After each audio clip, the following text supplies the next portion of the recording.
Quem é Deus? Nós vamos ouvir a palavra de quem? Mas quem é Deus? Só isso? Essa é a nossa única relação com Ele? Qual é a nossa relação com Deus?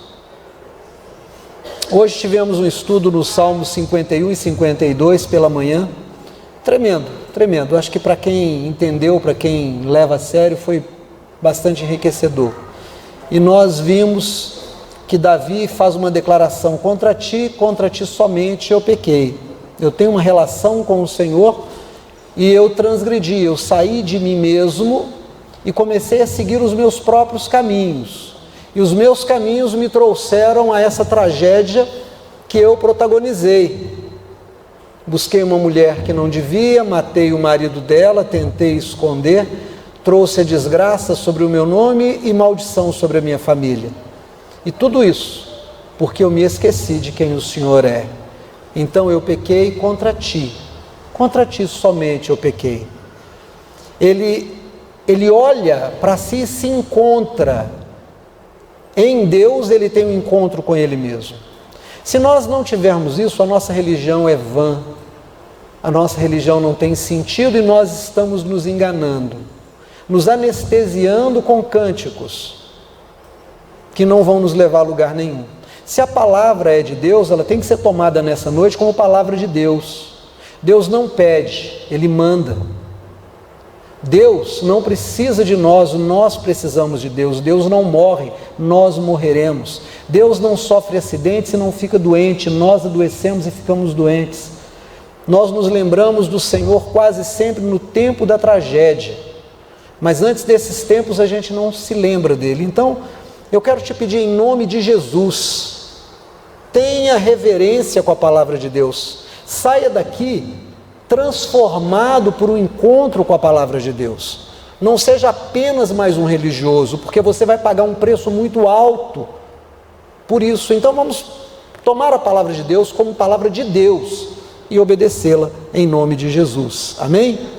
Abra sua Bíblia comigo em Mateus capítulo 5, verso de 1 a 3, depois nós vamos ler no mesmo capítulo outros versículos. Jesus, vendo a multidão, subiu a um monte e, assentando-se, aproximaram-se dele os seus discípulos e, abrindo a boca, os ensinava, dizendo... Agora nós vamos ler do verso 14 até o verso 3, por favor. Vós sois a luz do mundo, não se pode esconder uma cidade edificada sobre um monte. Vós sois o sal da terra, e se o sal for insípido, com que se há de salgar? Para mais nada presta, senão para se lançar fora e ser pisado pelos homens. Exultai e alegrai-vos, porque é grande o vosso galardão nos céus, porque assim perseguiram os profetas que foram antes de vós. Por isso, bem-aventurados sois vós, quando vos injuriarem e perseguirem, e mentindo, disserem todo mal contra vós, por minha causa. Bem-aventurados que sofrem perseguição por causa da justiça, porque deles é o reino dos céus. Bem-aventurados pacificadores, porque eles serão chamados filhos de Deus. Bem-aventurados limpos de coração, porque eles verão a Deus. Bem-aventurados misericordiosos, porque eles alcançarão misericórdia. Bem-aventurados que têm fome e sede de justiça, porque eles serão fartos. Bem-aventurados mansos, porque herdarão a terra. Bem-aventurados que choram, porque serão consolados. Bem-aventurados pobres de espírito, porque deles é o reino dos céus. Amém. Irmãos, 1937, antiga Iugoslávia, nasce um menino, mês de junho. Foi dado a ele o nome de Vlado Herzog, um nome esquisito. 37, 38, 39, Segunda Guerra Mundial, há uma efervescência política na Europa, começa uma perseguição aos judeus. Vlado Herzog é judeu, família judia, fogem e vão para a Itália, ficam ali escondidos durante algum tempo. Mas o regime nazista que se espalha ali pela Europa e se impõe, tem como aliado também o Mussolini. E Mussolini na Itália também começa a perseguir judeus, e essa família então embarca para o Brasil. E esse menino chega ao Brasil, vem para cá, a família vem para cá. Aqui ele prefere mudar de nome porque o nome Vlado era estranho, era uma sonorização estranha para o brasileiro, então ele muda o nome dele para algo parecido, Vladimir, mas mantém o sobrenome, Vladimir Herzog. Se torna um jornalista. Nos anos 70 ele assume a direção do departamento de jornalismo da TV Cultura, é um cineasta, fez um curta sobre pescadores, era um jornalista atuante, professor da Universidade de São Paulo, USP, mas era um homem franzino, baixinho, muito frágil. Tinha uma ideologia socialista, acreditava que o bem tem que ser distribuído a todos, que não deve ficar concentrado na mão de alguns, só nas mãos de poucos privilegiados. Defendia essas ideias, mas não militava. Anos 70, também a ditadura militar começa a ficar desgastada no Brasil. 74, um novo presidente, general. Temos um problema sério, a inflação crescendo, Petrobras em crise, militarismo em xeque, a sociedade já descontente com a perseguição, com os desaparecidos. 1975, 24 de outubro, esse moço recebe um convite para prestar alguns esclarecimentos na sede do DOI-CODE, órgão de repressão política, na sede do 2º Exército. Ele avisa Clarice, sua esposa, avisa o pessoal da redação, escreve num pedacinho de papel quem ele deveria procurar, o horário onde ele deveria ir, coloca aquilo no bolso e vai. Vai, não há nenhuma suspeita do que estava por acontecer. Lá dentro ele encontra 2 jornalistas que também estavam nessa condição e os 3 acabam presos. Os 2 jornalistas depois vão contar que ele foi conduzido a uma cela e mandaram vir uma máquina de eletrochoque. Uma máquina, uma espécie de gerador de eletricidade, que você colocava um fio nos genitais e na língua e descarregava energia elétrica no corpo da pessoa pelos genitais e pela língua. E ligaram um rádio bem alto para abafar os gritos, mas mesmo assim os gritos foram ouvidos. Ele entra no dia 24 e no dia 25, às 10 horas da manhã, Brasília recebe um comunicado do 2º Exército que ele havia suicidado, que ele havia pegado o cinto do macacão dos presos e amarrado numa grade que ficava a 1,63 m de altura e se enforcado. E uma foto foi divulgada. O detalhe é que ele era mais alto do que a janela. E a foto dele enforcado, os pés dele estão assim, de tal maneira que não dava altura para que ele fosse enforcado. Como se dizia naquela época, e o autor do livro Nos Porões da Ditadura diz, era muito comum que presos políticos e perseguidos fossem suicidados. O 2º Exército, através da Polícia Técnica de São Paulo, emite uma certidão de óbito dizendo que ele suicidou mesmo, marca de enforcamento. Posteriormente, já no futuro, já alguns anos depois, um juiz federal condena o Estado brasileiro por ter assassinado, reconhece que o Brasil, através do Exército, o assassinou. Em 2018, o Brasil foi condenado a responsabilizar as pessoas que fizeram isso não aconteceu ainda. O exército naquela época e a polícia daquela época quiseram que ele fosse enterrado fora do cemitério israelita, porque a tradição israelita é que o judeu que suicida não seja enterrado no cemitério israelita. Então houve uma pressão do governo.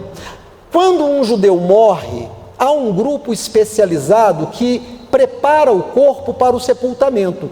Quando esse grupo de judeus foi preparar o corpo de Vlado ou Vladimir Herzog, viram que havia marcas de tortura, chamaram o presidente do rabinato brasileiro, que era o Henry Sobel, e mostraram para ele. Ele não suicidou, como estão dizendo.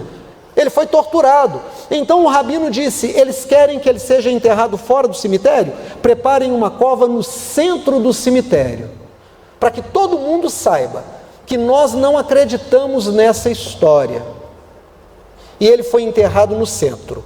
Uma comoção tomou conta das pessoas, e as pessoas disseram que iriam àquela missa, aquele culto ecumênico que aconteceria na Praça da Sé, salvo engano meu, ou na Candelária, não me lembro agora.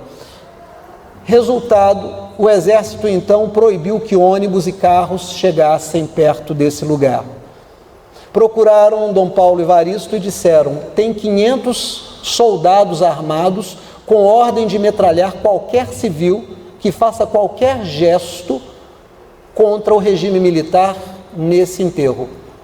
E começaram a parar os ônibus e disseram: ninguém pode chegar aqui em multidão. Sabe o que as pessoas fizeram? Desceram dos ônibus e foram a pé em grupos pequenos, não foram em multidões. 8.000 pessoas estavam lá. 8.000 pessoas. E a morte dele é um marco do desmonte da ditadura no Brasil. O que isso tem a ver com esse texto? Primeiro eu perguntei quem acredita que essa palavra pertence a Deus, que ela é dada a nós para nos orientar. Muitos aqui levantaram a mão. Eu perguntei quem é Deus e vocês ficaram na dúvida, o que me mostra que realmente vocês não têm muita noção de quem seja Deus na vida de vocês. Não tem. Talvez isso explique a falta de compromisso com as coisas de Deus. O faltar, o não participar, o não ler a Bíblia, o não ter cultura bíblica, o não orar. Talvez explique.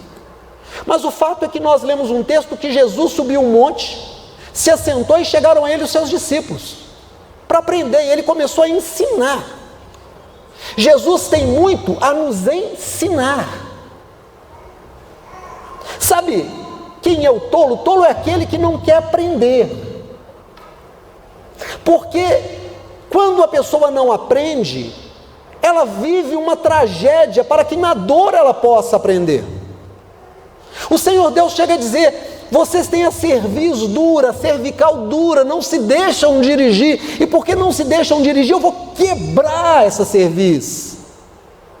E aí vocês vão me ouvir. Porque é na perda, é na dor, é na doença, é na morte, que a gente se lembra que a gente é muito pequenininho. E que Deus é o Senhor, é o dono, é o doador. É o grande Deus. A Bíblia chega a dizer: cale-se diante dele toda a terra, o Senhor está entronizado no seu santo templo, temam ao Senhor. O nome de Deus era tão temido em Israel, que pararam de falar o nome dele.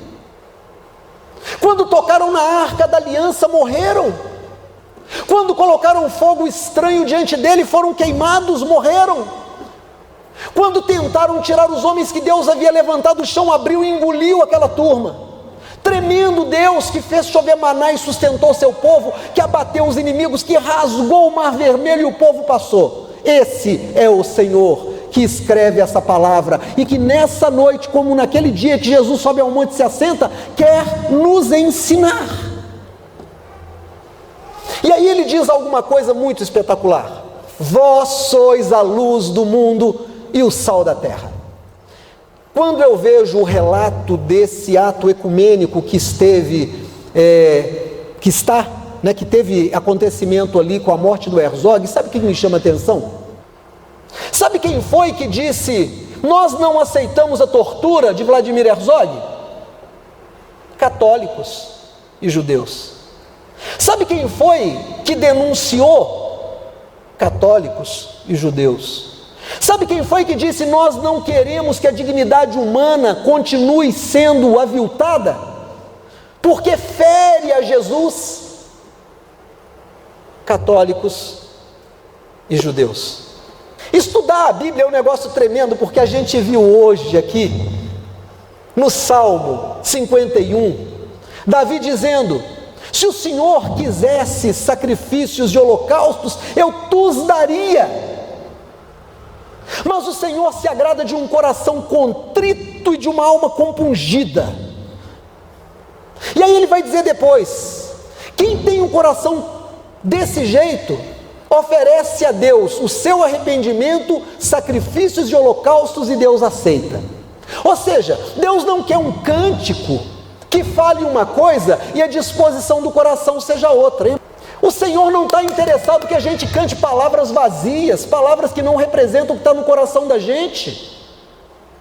E aí ele vai nos ensinar alguma coisa. Eu chamei a sua atenção porque ele vai colocar alguns grupos aqui. Ele diz assim, presta bem atenção: bem-aventurados que sofrem perseguição por causa da justiça, porque deles é o reino dos céus. O reino do céu não é do perseguidor, não. O reino do céu é do perseguido. A igreja tem a obrigação histórica, a igreja tem a obrigação moral, a igreja tem a obrigação cristã de ficar ao lado do perseguido. Sabe o que nós temos visto, o que eu tenho visto para o meu enojamento? Cristãos advogando que o perseguido continue perseguido. Cristãos advogando que pessoas sejam presas simplesmente por suspeita, que pessoas sejam condenadas porque o juiz e o promotor estão de conluio, pessoas batendo palma para alguém que está dizendo que se você, garanhão, casa com uma mulher de 24 anos, bacana, você está bem na fita. Se ela for 24 anos mais nova que você, mas se ela é 24 anos mais velha que você, vou rir de você. Ou seja, a mulher só tem valor se ela for mais nova e para ser usada. Mulher mais velha não pode casar com homem mais novo. Nós temos visto as mulheres sendo perseguidas desse país, agredidas, assassinadas, sustentando casa sozinha. E a gente continua batendo palma e não tem nada a dizer. A gente tem visto pessoas sendo perseguidas politicamente e a gente não fala nada. Nós temos visto pessoas sugerindo que o Brasil invada a Venezuela, um país vizinho, um país amigo há muitas décadas, e a gente não fala nada. A gente continua cantando como se o mundo fosse cor-de-rosa ou azul, porque o mundo só é azul ou é cor-de-rosa. Azul é de meninos, rosa é de menina. Nunca vi tanta besteira. Evangélicos não têm uma tradição de aprender, não têm uma tradição de entender, não têm uma tradição de se posicionar e dizer: eu estou ao lado do perseguido. Sabe o que eu vi hoje? Fui almoçar na casa da minha cunhada. É bom quando alguém convida a gente para almoçar, né? É bom, porque a gente se lembra, né, da pessoa, e ela se lembra da gente, é um momento de comunhão. Eu cheguei lá, tinha lá um moço que veio da Venezuela, perseguido. A Venezuela é linda, a Venezuela é rica, a Venezuela tem uma tradição maravilhosa, mas eles não têm o que comer por causa da política. E quando ele atravessa a fronteira, roubam dele tudo. Ele entra aqui sem nada e está recomeçando a vida aqui. E eu fiquei pensando no pessoal que eu conheço que veio da Síria, e fiquei pensando numa música dos tribalistas que chama-se Diáspora. Vocês conhecem os tribalistas? Quem conhece tribalistas? Vocês conhecem a música chamada Diáspora? Arnaldo Antunes, com aquela vozeirona dele, aquela coisa maravilhosa. E quando eu comecei a ouvir hoje essa música, ele começa a declamar uma oração. Ele diz: Senhor, tem 2000 anos que eu clamo, o Senhor não me ouve. 2000 anos que eu estou atravessando o mar, 2000 anos que eu estou perdido nessa terra, esperando que o Senhor faça algo por mim. E parece que a minha oração é vazia, porque parece que eu não tenho ninguém aí, ou tem alguém aí que não quer ouvir, mais ou menos isso. Mas depois eu que gosto muito de reggae, irmãos, eu gosto muito de música.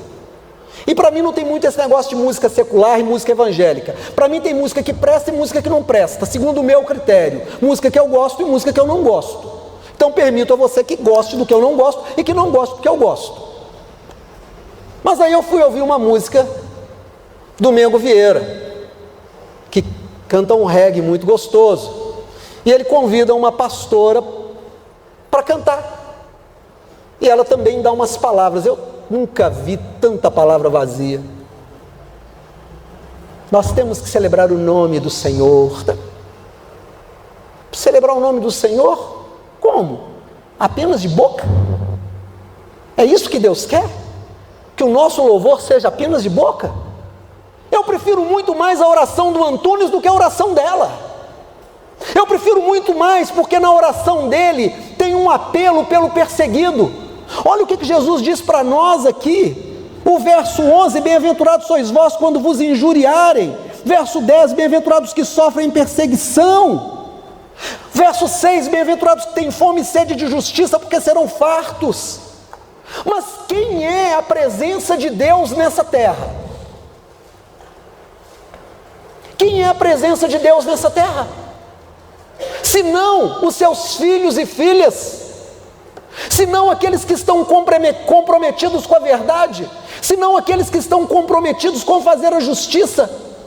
Deus não quer orações vazias que a gente cante, levante a mão e diga: vamos engrandecer o teu nome é maravilhoso, oh Deus lindo, mas a gente sai lá fora e nós invisibilizamos os injustiçados, invisibilizamos os perseguidos, invisibilizamos, não participamos de nada, não denunciamos nada, aceitamos como a coisa mais natural do mundo.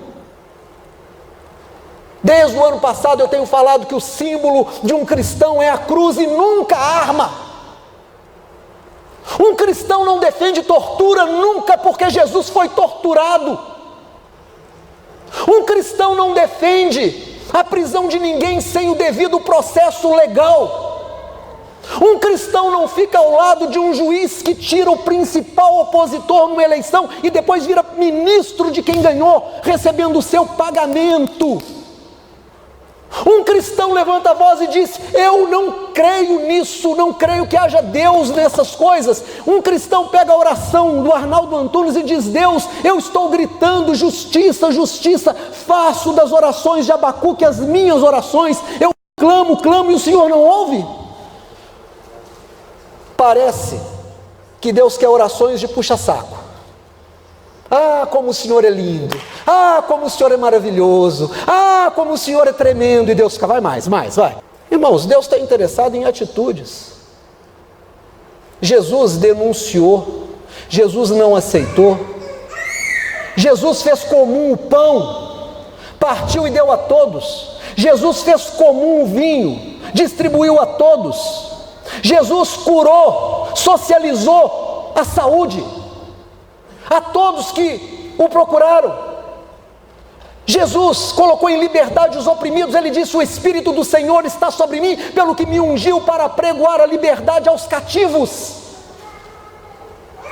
Sabe o que nós temos feito? Nós somos como macacos daquela estatuazinha, daquele desenho. Viram aquela estátua dos 3 macaquinhos? Não vejo, não ouço e não falo. Mas sabe o que a Bíblia diz? Olha aqui, presta atenção, volta os olhos à palavra de Deus, porque Jesus está nos ensinando. Verso 10: bem-aventurados que sofrem perseguição por causa da justiça, porque deles é o reino dos céus. Sabe o que vai acontecer com o Herzog? E com muitos Herzogs que existem? Deles é o reino dos céus. Sabe o que vai acontecer com o general que estava no poder? Com o comandante do 2º Exército daquela ocasião? Com o torturador que ligou o fio e que ligou o botão? Vai para o inferno, porque o reino dos céus é do perseguido e não do perseguidor. Não há desculpa para a tortura, não há desculpa para a injustiça, não há desculpa para a mentira, não há desculpa para matar de fome a mão do trabalhador que cultiva comida. Não há desculpa para arrancar o salário de quem trabalha e ganha pouco e paga imposto, para sustentar o luxo de quem está lá em cima. Nós estamos vivendo de novo o tempo da escravidão, só que não é mais uma escravidão com arma na mão, é uma escravidão com leis, com juiz e com polícia. E nós não falamos nada. E quando chega alguém que diz: a Mata Amazônica pode queimar, sabe como é que botaram fogo na Mata Amazônica? Com uma bicicleta ou uma motocicleta, passando assim. Irmãos, primeiro que bicicleta não serve para isso. Se você puser fogo numa mata, de bicicleta você não foge. Depois, a Mata Amazônica é muito grande para você andar de motocicleta, e nem estrada tem, nem 4x4 anda direito naquele lugar. Um camarada que fala mal da mulher, que persegue homossexuais, um cara que quer colocar um embaixador no Brasil porque o filho dele faz hambúrguer. E nós batendo palma. Não representamos o Senhor. Não denunciamos. Vemos a pobreza crescendo, a miséria crescendo. Olha o que a palavra de Deus diz, presta atenção. Verso 5. Bem-aventurados os mansos, porque eles herdarão a terra. Olha aqui para mim em nome de Jesus. Quem vai herdar a terra são os mansos e não os violentos. Quem vai herdar a terra é que tem a palavra de Deus escondida no seu coração e não quem tem uma arma no porta-luvas do carro, ou uma arma dentro de casa, ou uma arma na cintura. Quem vai herdar o reino do céu é quem sabe se controlar e não quem está pronto para bater nos outros. Não é quem quer metralhar um monte de gente que vai herdar o reino dos céus. São os mansos que vão herdar a terra. Você acha que você vai ter parte na ressurreição dos mortos? A ressurreição dos mortos é para quem mudou a sua vida, é para quem pôs Jesus em primeiro lugar. Você e eu estamos envelhecendo, você e eu estamos adoecendo, você e eu estamos a um passo de sermos vítimas de um crime ou de um acidente. De alguma forma, nós vamos nos limitar na existência. Mas Deus é eterno. O que é que te espera? O que é que te espera quando chegar a sua hora? Se você tem parte com Deus, comece a mostrar na sua vida o caráter de Deus. Começa a tomar uma posição de ser sal na terra. Pastor, mas eu creio que lá no céu vai ser uma maravilha. Deixa eu te contar uma coisa, você é sal na terra. Você é luz na terra. Antes de chegar no céu, você tem que ser sal e ser luz na terra. Você é o fiel da balança, você é quem mostra o que é certo, você é quem mostra o que é errado na sua palavra, no seu compromisso. Eu também. O que é que nós estamos fazendo, irmãos? Alguém aqui conhece o reverendo Luther King? Ele era um reverendo americano na época que havia um racismo muito forte, os negros não tinham direito. Sabe o que ele fez? Ele começou a mostrar para as pessoas que alguém ser preto não significa que é inferior. Sabe qual que era a lei daqueles dias, nos anos 70? A metade da frente dos ônibus era para os brancos, a metade de trás para os pretos. Mas, se entrasse um branco e o ônibus estivesse cheio, ele chegava para um preto e dizia: levanta. O preto tinha que levantar para ele sentar. Luther King começou a dizer: isso não é de Deus. Sabe o que diziam? Preto é preto porque é a marca que Deus colocou em Caim.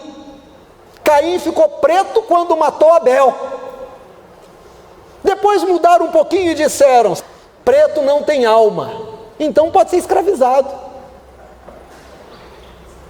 Luther King levantou a voz dele e disse: está errado. Isso é perseguição, isso não está certo. Mas disseram a Bíblia, porque interpretaram a Bíblia assim. E ele disse: não é isso que a Bíblia diz. A Bíblia diz que Jesus está ao lado dos perseguidos, dos que têm fome e sede de justiça. Sabe o que fizeram com Luther King? Deram um tiro nele, mataram ele. Nelson Mandela fez a mesma coisa na África do Sul. Deus está contando com você. Deus está contando com você para voltar os seus olhos aos princípios da palavra de Deus e dizer assim: não está certo aquilo que está errado. Eu posso até não fazer um discurso na Assembleia Legislativa, mas eu vou deixar muito claro no meu trabalho que eu não concordo com o que está errado. Eu vou deixar muito claro na minha família. Eu vou deixar muito claro onde eu passar que eu conheço a verdade, que Jesus Cristo não nasceu na casa dos ricos, ele nasceu numa manjedoura, casa de gente pobre, lugar onde só os animais ficavam. Ele não foi filho de um sumo sacerdote ou de um levita importante, ele não foi filho de um político, ele foi filho de um carpinteiro que tinha a mão cheia de calo. Ele foi arrimo de família. Ele esteve com sua mãe, e no finalzinho ali, quando ele está morrendo, ele olha para Filipe, que está ao lado de Maria, e diz: filho, eis aí a tua mãe, mulher, eis aí o teu filho. Jesus tinha compromisso com os desfavorecidos, Jesus tinha compromisso com o pobre, com o perseguido, Jesus tinha compromisso com o doente, com o faminto. O compromisso da igreja dos dias de hoje tem que voltar a ser os compromissos de Jesus. Mas amém, Jesus, meu irmão, Jesus está em você. Não adianta ficar pedindo, enche-me do teu Espírito, e depois você fica embriagado do Espírito e te bom. Que é isso? Caiu, estou cheio do Espírito, estou tremendo. Está tomando um Espírito aí, tem que mandar embora em nome de Jesus. Fica cheio do Espírito Santo e denuncia o erro.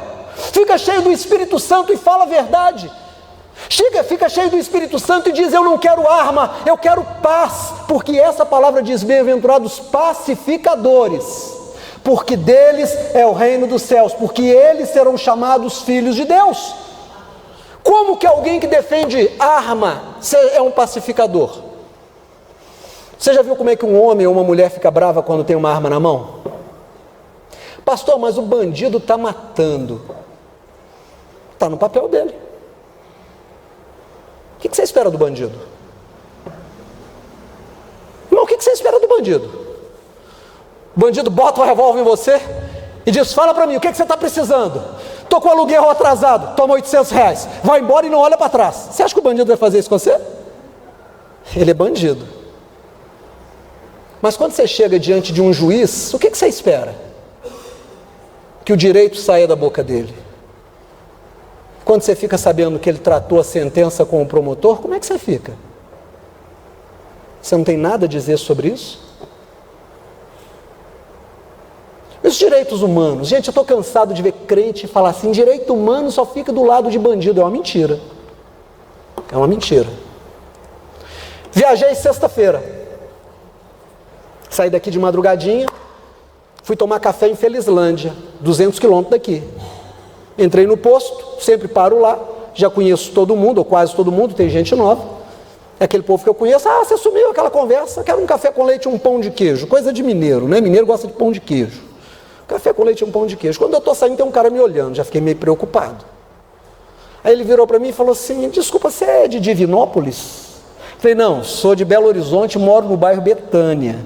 Não, você parece com um cara. Eu falei, eu sei, eu pareço com algum cara por aí. Uma vez eu tomei um soco porque eu pareço com alguém. Eu tinha 15 anos de idade, o cara chegou e me deu um soco.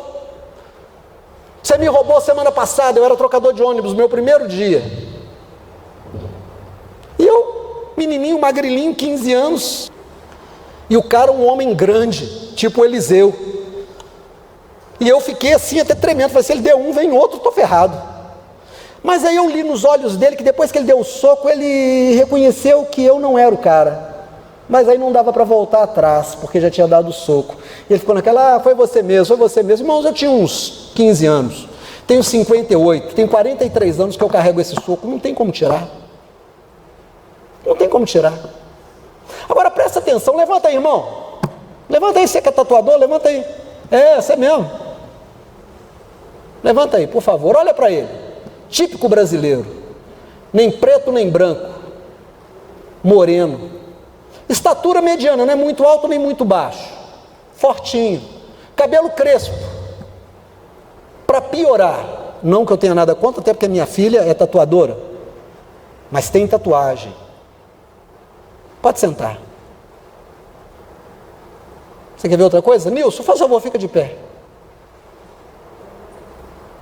Mais magro, cabelo baixo, crespo mais baixo, moreno, pode sentar. Ademir, moreno, estatura mediana. Amanhã ou depois, alguém é estuprada e roubada. E alguém diz, foi um cara, moreno, cabelo baixo, crespo, fortinho. E alguém diz, tinha tatuagem. Pegam o Nilson e pegam o irmão. Os dois, olhando rapidinho, parece. Alguém diz, mas tinha tatuagem. Mas ele não fez nada. Irmãos, aí a polícia faz o papel dela, prende. E entrega para o delegado. O delegado, que não está muito interessado em trabalhar, os detetives também não estão, até porque tem um salário baixo, é complicado, fazem um inquérito meia boca e indicia o cara. Vai para o promotor. O promotor, que também não está muito afim, afinal, esse povo dá muito trabalho, oferece a denúncia. O juiz acata. Faz o julgamento, o irmão é sentenciado. 30 anos de cadeia. Mas ele não foi o culpado. Mas antes disso, a polícia pega o cara e diz: é estuprador, ainda matou? Vamos aproveitar e vamos dar um corretivo nele aqui agora. Irmão, sabe quem é que entra defendendo esse moço nessa hora? O pessoal dos direitos humanos. Mas está defendendo o bandido? Não, está defendendo o Ademir, que pode ser confundido com o bandido, a Patrícia, que pode ser confundida com a bandida, você que pode ser confundido. Não está defendendo o bandido, está defendendo um sistema de direito. Pastor, o que isso tem a ver com a mensagem? Tem a ver com Mateus capítulo 5, verso 1 até o verso 14, e Jesus subiu ao monte, se assentou e disse: fiquem do lado dos perseguidos, fiquem do lado dos que têm fome, fiquem do lado daqueles que não têm ninguém por eles. Como que um crente fala contra os direitos humanos? Como que um crente fica ao lado de quem quer arma na mão de uma criança de 5 anos? O Ademir aqui tinha que ser comigo, né? Mais ou menos 12 anos, resolvo ficar em casa. Todo mundo vai passear, eu resolvo ficar em casa. 12 anos eu resolvo descobrir o que tinha na minha casa que eu não conhecia. Descobri a chave de um guarda-roupa. Meu irmão, isso era um negócio raro lá em casa, as chaves ficavam guardadas. Eu achei, falei, vou descobrir o que tem dentro desse guarda-roupa. Abri, mexo aqui, mexo ali, achei um revólver. Calibre 22. Eu brincava de cowboy. Naquela época tinha muito Batmasterson, um monte de filme de faroeste. Peguei o revólver e rodei. Sabe o que é rodar assim, aquele negócio? Você roda e para ele na mão. Só não joguei para cima porque não tinha habilidade para isso. Mas rodar aqui e parar eu sabia, porque eu fazia no de brinquedo. Eu estou brincando, de repente faz assim, puf, deu um tiro. Deu um tiro, eu soltei o revólver, ele caiu para lá, podia até ter disparado mais, mas uma bala saiu. Até ontem eu não sabia onde estava, pode ser que hoje eu descubra. Mas até ontem eu não sabia onde foi parar essa bala. Uma arma dentro de casa. Serve para quê? Como é que um crente troca o poder da oração, o joelho no chão, pela segurança de uma arma?